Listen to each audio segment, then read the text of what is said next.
जय श्री राम। बहुत स्वागत आपका आपके अपने बेहद खास कार्यक्रम में। मैं हूं आपके साथ आपका अपना डॉक्टर राज मिश्रा। हमेशा ग्रहों के उदय अस्त नीचस्त उनकी हर एक परिस्थिति की जानकारी आप सबको देने का प्रयास करता हूं और किसान से लेकर के राजनीतिक व्यापारी वर्ग तक अपने और देश में या विदेश में रह रहे लोग अपने बारे में छोटी से छोटी इंफॉर्मेशन प्राप्त कर पाएं, सावधान रह पाएं, जीवन में आगे बढ़ पाएं, इसके लिए सदैव प्रयास करता हूं। मैं उम्मीद करता हूं कि मेरे द्वारा दी गई प्रत्येक जानकारी आपके लिए लाभप्रद होगी। अब एक बात ध्यान रखिए, आज किस चीज की इंफॉर्मेशन आपको देने जा रहा हूं। बुध बहुत इंपॉर्टेंट प्लैनेट है, इसको ध्यान रखिएगा। चाहे वो मैं मेष की बात करूं या मैं 12 राशि मेष से लेकर के मीन राशि तक की बात करूं या मैं पूरे भारत के अंदर या पूरे विश्व के अंदर अगर मैं नॉलेज को यूटिलाइज करने की बात करूं या मैं एग्रीकल्चर डिपार्टमेंट को लेकर के बात करूं, ग्रीनरी यानी खेती किसानी, फसल पेड़ पौधे जितनी भी चीजें हैं, चाहे मैं अकाउंट्स की बात करूं, रिसर्च सेक्टर्स की बात करूं, तो इन सभी चीजों के लिए बुध बहुत इंपॉर्टेंट प्लैनेट हैं और वो 19 जनवरी को अस्त हो जाएंगे। एक बात ध्यान रखिएगा, 19 जनवरी को अस्त होंगे और एक महीने से ऊपर अस्त रहने वाले हैं। 25 फरवरी को जाकर के वो उदय होने वाले हैं।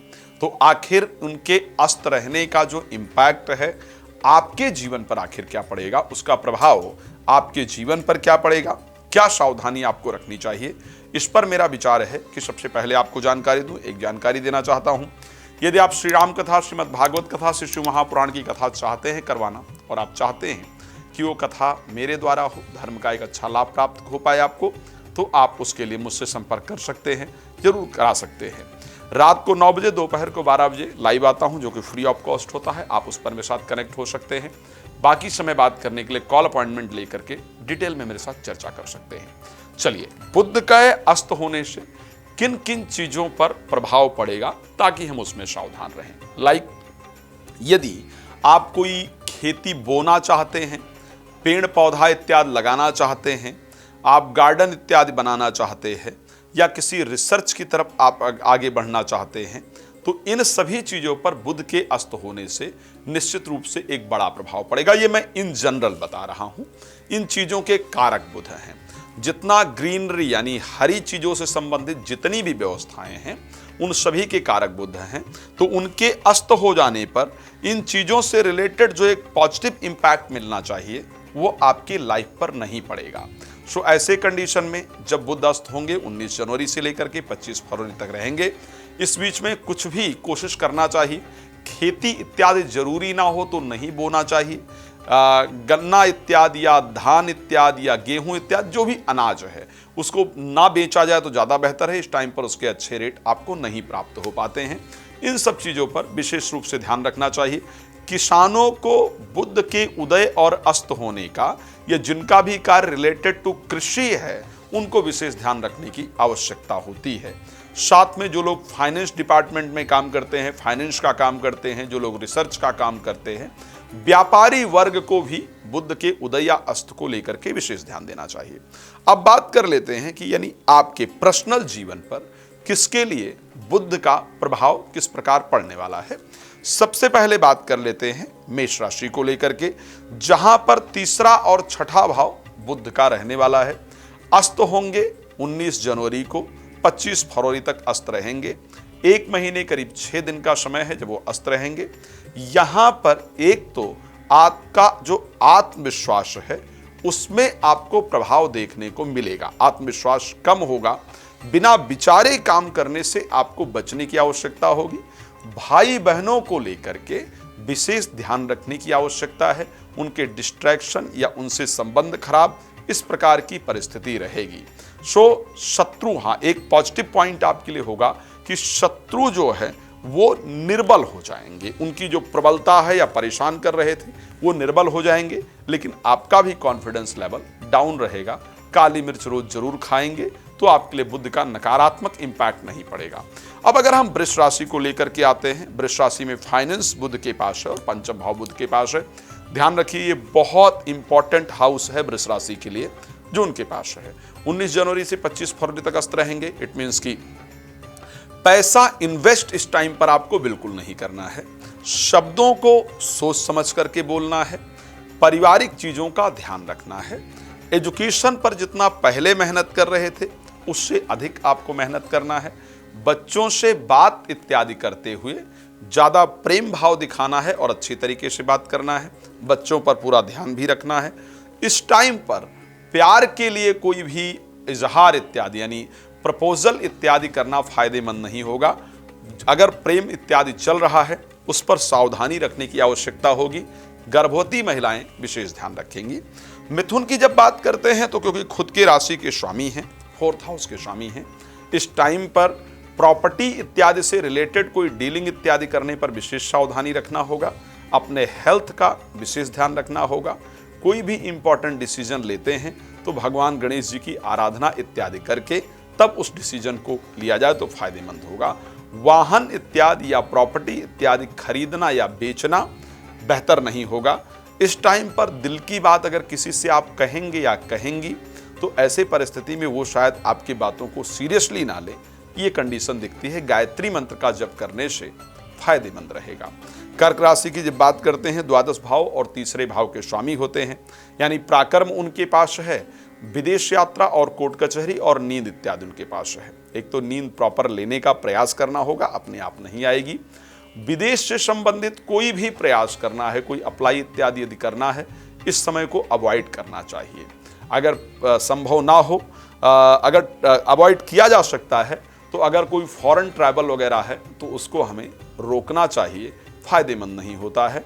इस समय पर विदेश में पैसा इन्वेस्ट करने का प्रयास हमको नहीं करना चाहिए। कॉन्फिडेंस लेवल को बरकरार रखने के लिए भगवान गणेश जी की आराधना नियमित रूप से करना चाहिए। अगर हम सिंह राशि की बात करते हैं तो 2nd हाउस के स्वामी हैं और 11th हाउस के स्वामी हैं। दोनों फाइनेंस की जो पोजीशन है वो बुध के पास है। इनके अस्त होने से एक तो अपने शब्द पर सावधानी, कुछ भी बिना विचारे नहीं बोलना चाहिए। पैसा जल्दबाजी में कमाने का प्रयास नहीं करना चाहिए। शेयर मार्केट, जुआ, लॉटरी, सट्टा इत्यादि से बचने की आवश्यकता होती है। पार्टनरशिप में कोई काम करने से बचने की आवश्यकता होती है और परिवार में एक अच्छा समन्वय बनाने का प्रयास करना चाहिए। बातचीत अच्छी करनी चाहिए। जल्दबाजी में परिवार के साथ उलझने का प्रयास नहीं करना चाहिए, फायदेमंद होता है। अगर हम कन्या राशि की बात करें तो बड़ा इंपॉर्टेंट, क्योंकि खुद ही राशि के स्वामी भी हैं और लग्न भी उनके पास है, 10वां भाव भी उनके पास है। एक तो ज्यादा एक्सरसाइज नहीं करना चाहिए। शरीर को बहुत ज्यादा जोखिम में डालकर कोई काम करना निश्चित रूप से नुकसानदायक होता है। स्वास्थ्य का प्रॉपर ध्यान रखना चाहिए। लापरवाही बिल्कुल नहीं करनी चाहिए। ओवर रिएक्ट नहीं करना चाहिए, मीन्स किसी को अपने आप को बहुत दिखाने का प्रयास नहीं करना चाहिए। उसके साथ साथ कार्य क्षेत्र में बिल्कुल भी ढील नहीं देना चाहिए। 100% अपना फोकस अपने कार्य पर रखना ही चाहिए। थोड़ा भी ढील देने से आपकी नौकरी, आपके बिजनेस को नुकसान होगा। इस प्रकार की परिस्थिति रहती है। आपको क्या करना चाहिए? हरी मूंग की दाल को भिगो करके मॉर्निंग में एवरीडे खाने का प्रयास करना चाहिए। जितना हरी मूंग की दाल का आप सेवन करेंगे, भिगो करके, कच्चा नहीं खा लीजिएगा, नहीं तो पेट में प्रॉब्लम हो जाएगी। भिगोकर जितना खाने का प्रयास करेंगे, बुध तत्व अस्त होने के बाद भी उतना स्ट्रांग रहेगा और आप निश्चित रूप से अपने जीवन में अच्छी सफलता को प्राप्त कर पाएंगे। तुला राशि को आखिर क्या ध्यान रखना चाहिए? तुला में भाग्य बुध के पास है, 12th हाउस बुध के पास है। एक तो किसी भी कार्य को भाग्य पर नहीं छोड़ना चाहिए। बुध के अस्त होने से लक बहुत सपोर्ट नहीं करेगा। जब तक काम पूरा न हो जाए, वो हनुमान जी की तरह कि राम काज कीन्हे बिन मोहि कहाँ विश्राम, जब तक कार्य पूरा ना हो जाए तब तक अपने आप को रिलैक्स मत कीजिए। काम को फिनिश करके ही अपने आप को रिलैक्स कीजिए। रिलेटेड टू फॉरेन जो भी चीज़ें हैं उस पर बहुत ध्यान दीजिए। जब तक वो पूरा ना हो तब तक वैसे कोशिश कीजिए इस समय पर विदेश से रिलेटेड कोई काम ना किया जाए तो ज़्यादा बेहतरीन रहता है। इस समय पर ऑपरेशन इत्यादि करना फायदेमंद नहीं होता है। कुछ कामों में रुकावट आने का योग है। भाग्य का इस टाइम सपोर्ट थोड़ा कम मिलता है। गायत्री मंत्र रोज 108 बार जपना या श्रवण भी करना आपके लिए फायदेमंद होता है। वृश्चिक के लिए अगर बात किया जाएगा, वृश्चिक में क्योंकि एकादश भाव के स्वामी बनते हैं बुध और अष्टम भाव के स्वामी बनते हैं, एक तो इस टाइम पर अगर कोई कहे कि इतना लगा दो डबल आ जाएगा, इतना लगा दो ऐसा हो जाएगा, तो उससे आपको बचना है, ये सब नहीं करना है। गड़ा हुआ धन वन का कोई झांसा दे दे, लॉटरी सट्टा का कोई झांसा दे दे, उस चक्कर में नहीं पड़िएगा, आपका नुकसान हो जाएगा। तो एक तो सबसे पहले ये ध्यान रखना है। पार्टनरशिप में कोई व्यवसाय इत्यादि इस समय पर नहीं करना चाहिए, नया प्रारंभ नहीं करना चाहिए। बहू या दामाद, ध्यान रखिएगा, बहू या दामाद, इनसे बिल्कुल भी नहीं उलझना चाहिए। इस टाइम पर इनके साथ प्रेम से ही व्यवहार करना चाहिए, नहीं तो परिस्थिति खराब हो जाती है। चलिए धनु राशि के लिए बात कर लेते हैं। बुध का अस्त होना कैसा रहेगा। वैसे बुध वृश्चिक राशि के अंतर्गत गोचर करेंगे और बुध जो होंगे धनु के लिए दशम के स्वामी हैं और सप्तम भाव के स्वामी हैं। दो तीन चीजें बहुत ध्यान रखने वाली होगी। एक तो नौकरी या बिजनेस के क्षेत्र में आपको एक्स्ट्रा एफर्ट की जरूरत होगी, ये ध्यान रखिएगा। 19 जनवरी से 25 फरवरी तक आपको टाइमली अपने बिजनेस, अपने नौकरी पर पहुंचना है और एक्स्ट्रा एफर्ट यानी एक्स्ट्रा मेहनत करने की आवश्यकता है। एक्स्ट्रा मेहनत करने के बाद भी शायद वो रिजल्ट ना मिले जिसकी आपको एक्सपेक्टेशन है, लेकिन आपको अपने मेहनत को रेगुलर करते हुए चले जाना है। अब क्योंकि सप्तम भाव के श्री स्वामी हैं, जीवन साथी का बिहेवियर ऐसा लगेगा जो आपके दिल को बड़ा पीड़ा सा देने वाला होगा। आपको लगेगा कि मीन्स जिस बात को जीवन साथी कर रहे हैं या कर रही हैं वो विदाउट सर पैर की बातें हैं, उसमें कोई लॉजिक नहीं है, लेकिन फिर भी ये उनकी गलती नहीं है, प्लैनेट की गलती है जिस कारण से ऐसा हो रहा होगा।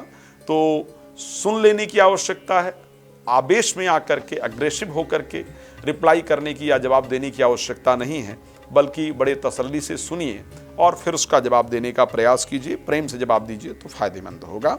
आपके लिए माता सरस्वती की आराधना करना, उनका पूजन करना अच्छा रहेगा। बात कर लेते हैं राशि मकर को लेकर के आखिर क्या परिस्थिति रहने वाली है। सो अगर हम मकर राशि की बात करते हैं, क्योंकि मकर के स्वामी शनि हैं और बुध भाग्य के स्वामी बनते हैं मकर राशि में और उसके साथ छठे भाव के स्वामी बनते हैं। एक तो शत्रुओं पर आप विजय प्राप्त कर पाएंगे, शत्रु आपको परेशान नहीं कर पाएंगे, जो भी नुकसान पहुंचाने का प्रयास करेंगे वो स्वयं परेशान हो जाएंगे। कोर्ट कचहरी से रिलेटेड कोई नए मामले पर प्रयास नहीं करना चाहिए। रोग कमजोर पड़ेगा, यानी जो हेल्थ प्रॉब्लम वगैरह चल रही थी वो कमजोर हो जाएगी, आपका स्वास्थ्य अच्छा हो जाएगा। लेकिन भाग्येश के अस्त होने के कारण आपके बनते हुए कामों में अड़चने होंगी, भाग दौड़ अत्यधिक रहेगा, मेहनत करने के लिए तैयार रहना चाहिए, भयभीत नहीं होना चाहिए। कार्य रुकेंगे लेकिन समय आते ही वो कार्य बनने प्रारंभ हो जाएंगे। गणेश जी की आराधना, ओम गंगणपतये नमः मंत्र का जप आपके लिए फायदेमंद होगा।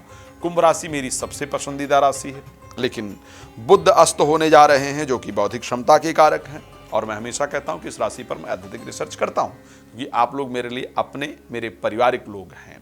सो ऐसे कंडीशन के अंतर्गत क्योंकि पंचमेश के अस्त हो जाने के कारण चालाकी कम हो जाएगी, बातों में सजावट कम हो जाएगी, ब्रेन स्पीड से काम करना कम करेगा, तो इन सब चीजों पर बहुत सावधानी रखने की आवश्यकता है। आपकी बात को लोग गलत वे में लें, आप कहना कुछ और चाहते हैं, चाहती हैं, लोग समझना कुछ और चाहेंगे और चाहेंगी। कोई आपका रिलेशन इत्यादि है, चाहे वो प्रेम संबंध की बात की जाए, कोई भी रिलेशन जो कि मित्रता से रिलेटेड रिलेशन जिसको कहा जा सकता है, प्रेम संबंध हो गया, इवन मैं एक्स्ट्रा मैरिटल अफेयर वगैरह की भी बात कर रहा हूं, वहां पर आपकी बातों को आप जो कहें उसके विपरीत समझा जाए, जिस कारण से रिश्ते में खटास उत्पन्न हो, इस प्रकार की परिस्थिति है। दूसरा, पढ़ाई वगैरह में उतना मन नहीं लगेगा, बच्चों की तरफ ऐसा लगेगा कि जो हम कह रहे हैं वो उस प्रकार का व्यवहार नहीं कर रहे हैं, परेशान होंगे। बुधवार के बुधवार हरी सब्जी ले जाकर के भगवान गणेश जी को अर्पण करेंगे, आपको निश्चित रूप से रिलीफ मिलेगा, फायदेमंद होगा। अगर मैं मीन राशि की बात कर लेता हूं, बड़ा इंपॉर्टेंट हाउस है, चतुर्थ भाव है और सप्तम भाव है। यहां की अगर मैं बात करूं तो आपके लिए एक तो लाइफ पार्टनर यानी जीवन साथी जो हैं उनकी जो बातें होंगी उस पर आपको कुछ समझ ही नहीं आएगा कि आखिर ये कहना क्या चाहते हैं या क्या कहना चाहती हैं। इनकी जो बातें हैं वो बिना सर पैर की हैं, इसमें कोई दो राय नहीं है, लेकिन आप उसको सॉल्व नहीं कर पाएंगे और ज़्यादा बात बढ़ाने से रिश्ता ही खराब होगा। तो प्लीज़ प्रेम से व्यवहार करने का, सोच समझ करके व्यवहार करने का आपको प्रयास करना चाहिए। दूसरी चीज़ बड़ी इंपॉर्टेंट जो इस राशि के अंतर्गत नजर आ रही है, आपको क्या करना है, कोई भी related to property, related to vehicle यानी वाहन इनसे रिलेटेड कोई इंपॉर्टेंट डिसीजन आपको लेने से बचने की आवश्यकता होती है। कोई ट्रांसफ़र वगैरह आप चाहते हैं और आपको लगता है कि मुझे इस बीच में बात करनी है बॉस से, तो प्लीज़ नहीं कीजिएगा। इस समय पर किया गया प्रयास आपका असफल होता हुआ दिख रहा है। ओवरऑल सबके लिए क्या करना चाहिए जिससे एक इम्पॉर्टेंट प्लैनेट अगर अस्त होने जा रहा है तो उसका रिजल्ट आपको मिल जाए, उसके लिए आपको करने की आवश्यकता है कि प्रतिदिन सुबह उठकर 11 बार गायत्री मंत्र का जप करें, गंगा जल रोज पिएं। इससे अस्त होते हुए बुध का जो प्रभाव है वो आपके जीवन पर नहीं पड़ेगा, आप प्रसन्न रह पाएंगे। रात को 9 बजे, दोपहर को 12 बजे लाइव आता हूं, आइए जुड़िए, फ्री में अपने बारे में जानिए। पहले या बाद में बात करना चाहते हैं तो कॉल अपॉइंटमेंट लेकर बात कर सकते हैं। राम कथा, श्रीमद् भागवत कथा, श्री शिव महापुराण कथा अगर आप मेरे द्वारा चाहते हैं तो आप संपर्क कर सकते हैं। आपका जुड़ने के लिए बहुत धन्यवाद। जय श्री राम।